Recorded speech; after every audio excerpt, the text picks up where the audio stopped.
mga kababayan. Ito yung ating unang pag-uusapan. Nako. Mga kababayan, excited na po ba kayo?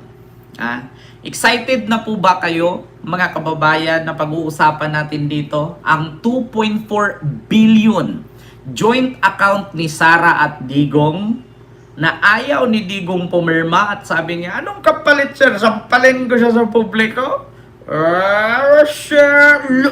Nga, kita nyo? Mga kababayan, kaya pala. Kaya pala gano'n na lang kagalit si Tatay Digsinyo.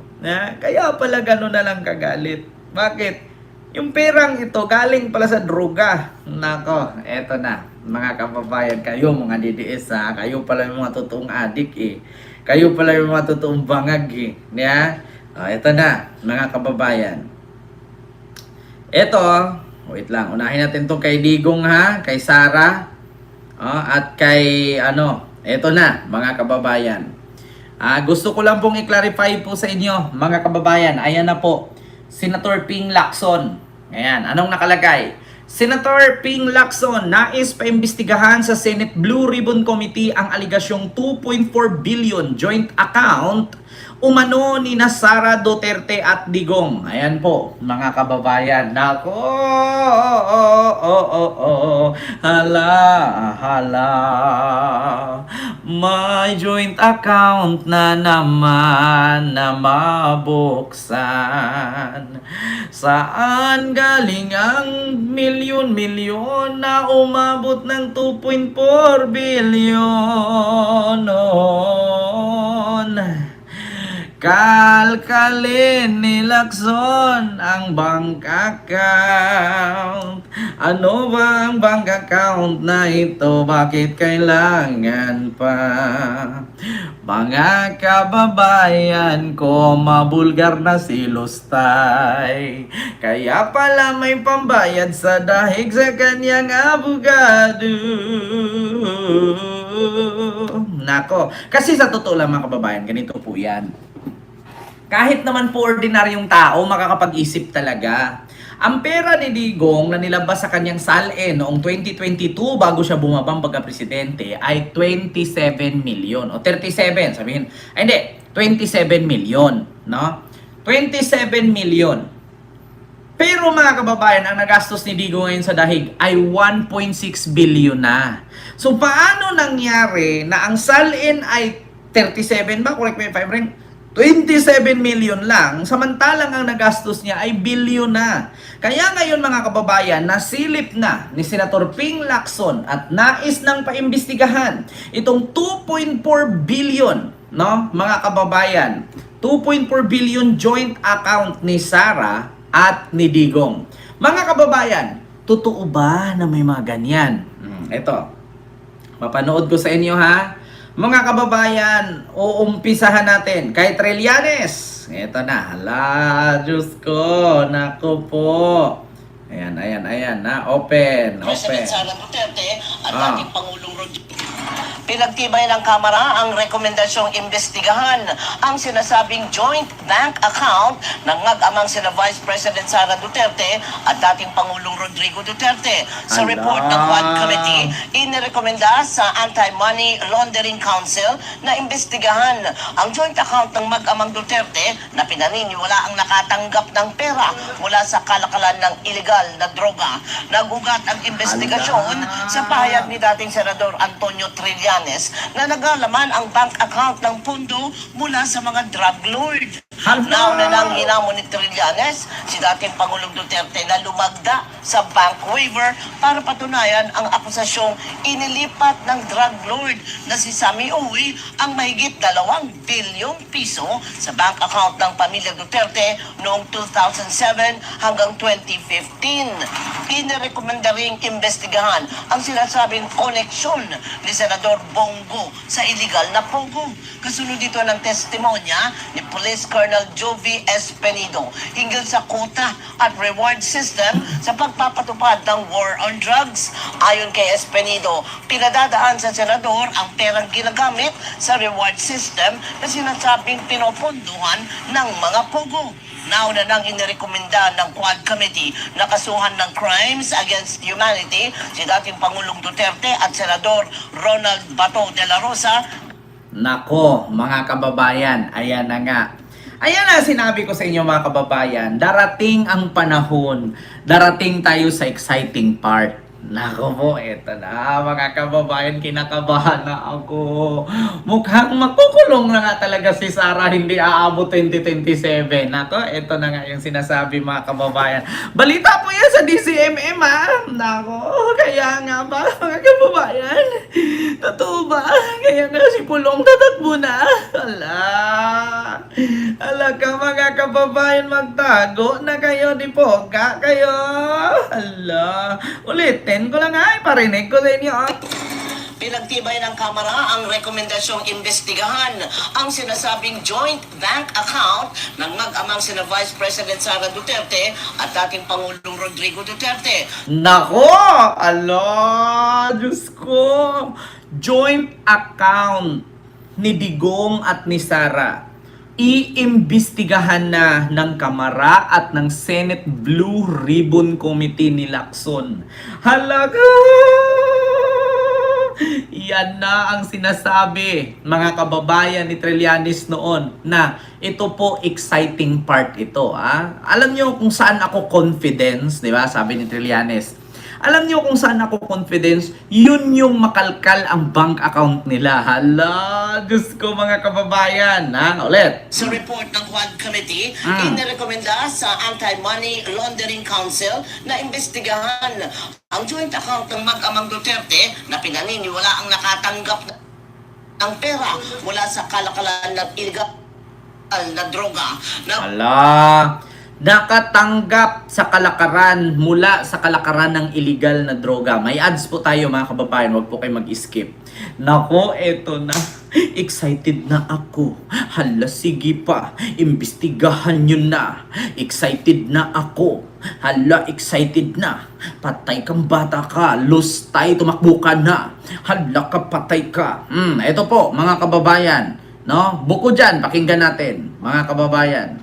Ito yung naturang investigasyon sa pahayag bakit takot na takot silang ma-impeach si Sara Duterte.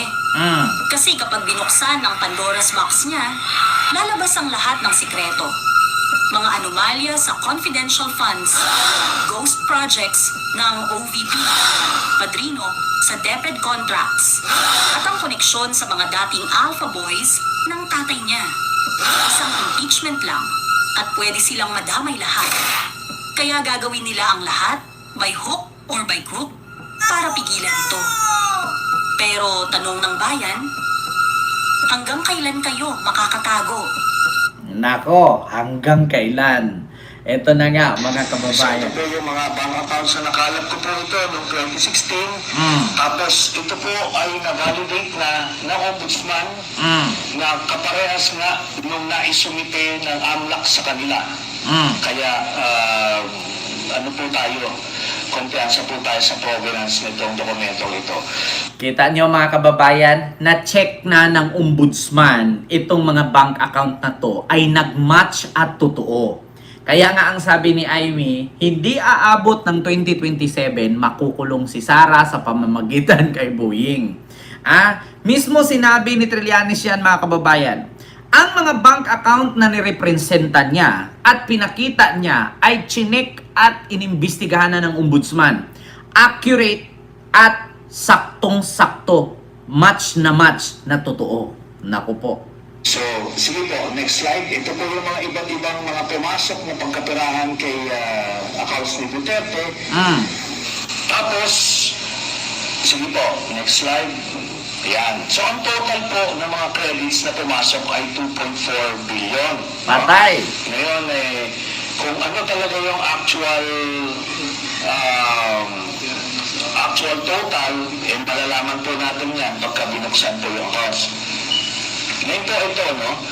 Ang pagkakamali po ni Mr. Duterte nung nagtatago siya ng pagkapirahan, ay ginawa niyang joint account yung kanyang anak na si Vice President Sara Duterte. Mama Marites, sila po. Ito po ay alam po naman natin na exempted sa bank secrecy law ang impeachment. So lalabas po yan lahat. Ito po yung last slide. No? Dito po, meron po, ito po mga transactions na ito, meron pong kay Vice President Sara, Ah, meron po kay Duterte, Patay. meron po kay Baste, ala. Duterte, meron kay... Ayan na, mga kababayan, tignan ninyo. Tignan ninyo habang nagsalita si Trillanes. Ito po mga transactions na ito, meron pong kay Vice President Sara, meron po kay Duterte, meron po kay Baste, Duterte, meron kay Pulong Duterte, at meron po kay Hanilet Abansenya. Pati si Hanil. Ito pong mga ito ay mga managers checks under their name na ang origin po ng account ay yung isa dun sa mga drug lords na minention ni Las Cañas na si Sammy Uy. Nako. Ito po, ano ito? Siguro ng mga panahon na yan, 2011 to 2013, medyo kumpiyansa sila sa kanilang mga gawain, kaya may physical na checks, no?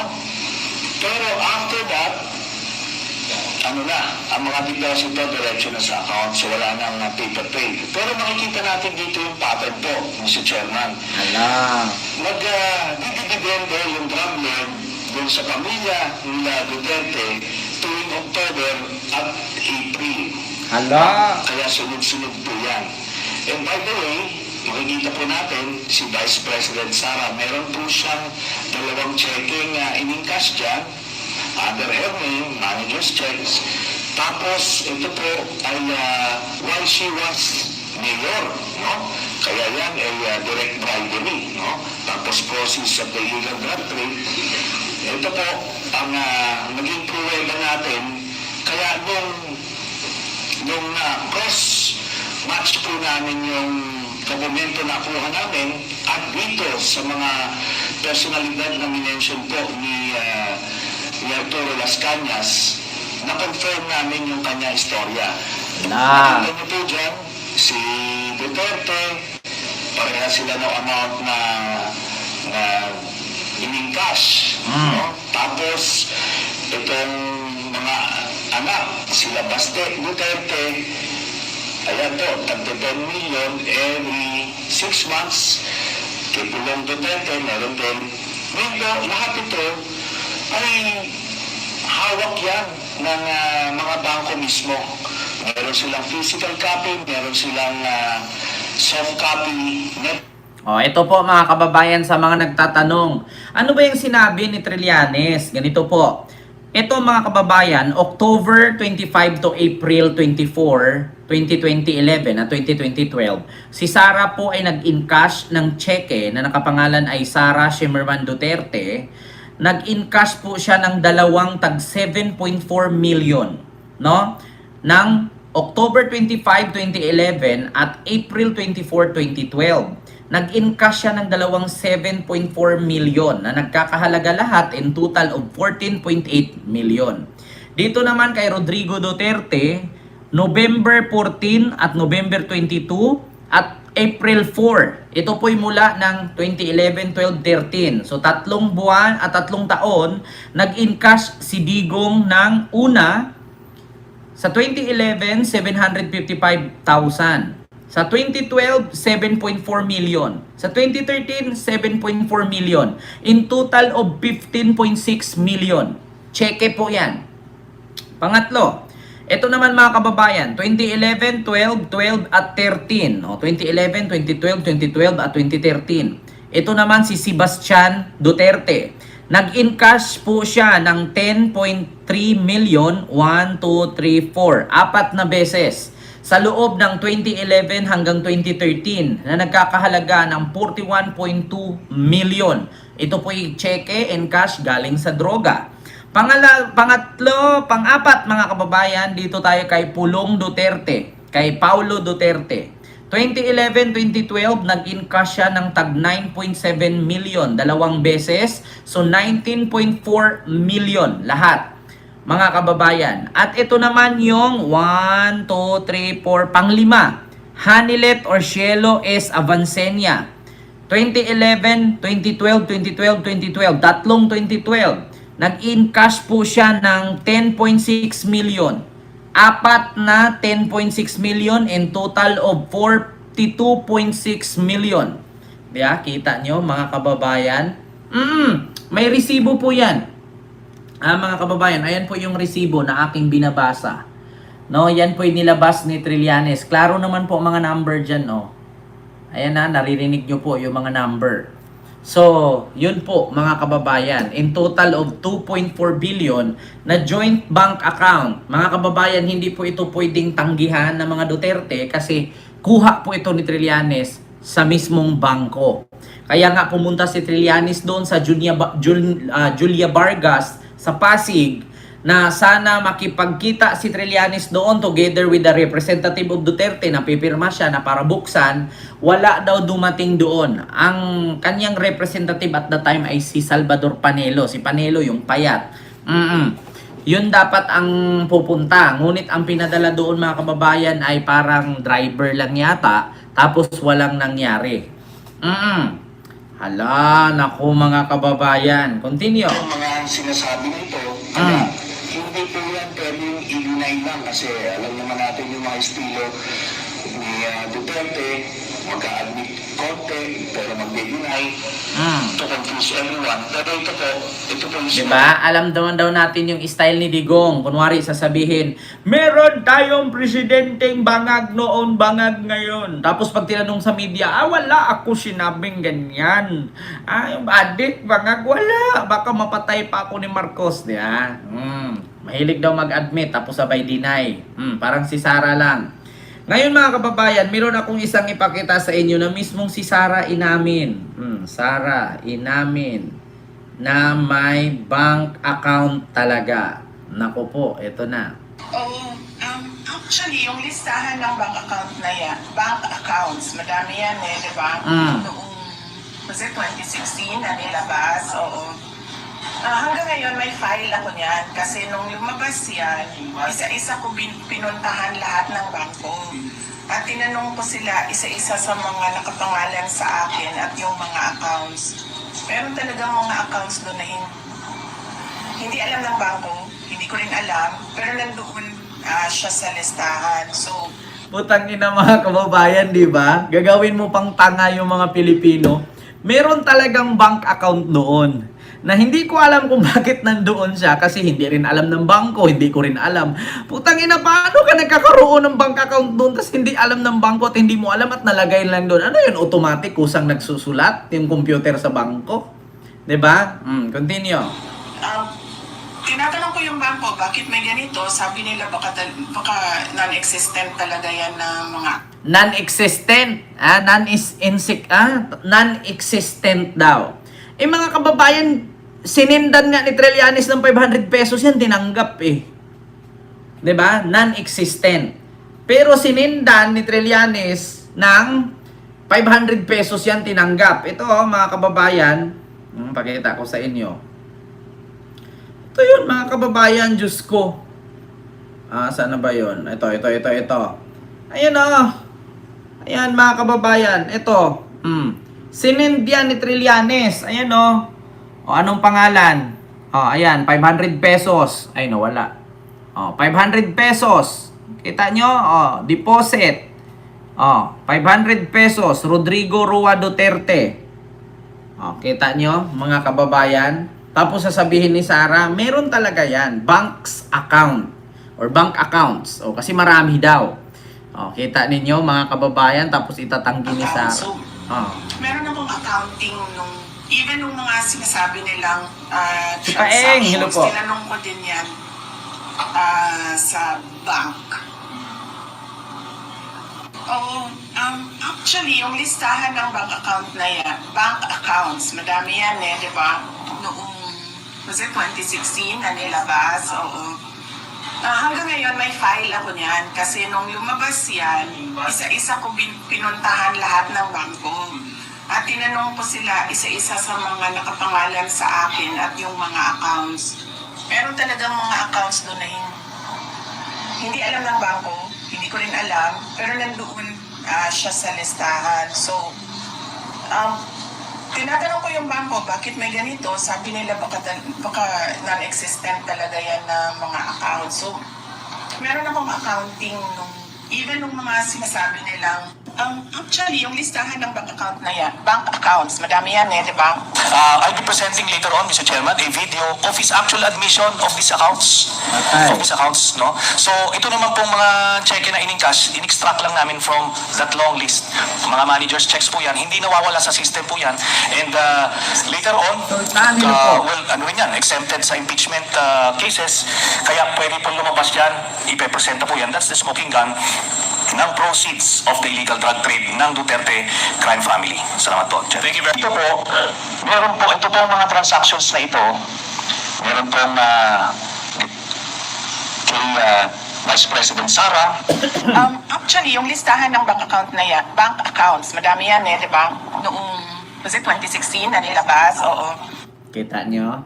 Inamin na, meron talaga marami. Naku po, yun na nga mga kababayan.